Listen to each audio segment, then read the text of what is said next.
শিকড়টা ছোট ছোট করে কেটে হাতে করে কাটবে তখন, বা মুড়ে ভেঙে নেবে, কবচের মধ্যে ঢুকিয়ে নিয়ে ওই তুলসী গাছের একটু মাটিটাকে ঢুকিয়ে নিয়ে কালা বা মোম দিয়ে ভালো করে এঁটে লাল রঙের যে ডোর বা সুতো বলেছি, লাল রঙের ডুরি বলেছি, সেটাই করে সেই কবচটাকে পুরুষরা ডান হাতে অথবা গলায় অথবা কোমরে, অথবা মহিলা হলে বাম হাতে গলায় অথবা কোমরে ধারণ করতে পারবে।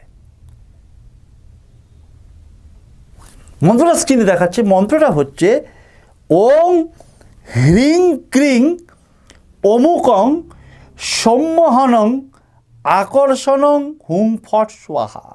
আবারও একবার বলছি, মন্ত্রটা হচ্ছে ওং হ্রিং ক্রিং অমুকং সম্মোহনং আকর্ষণং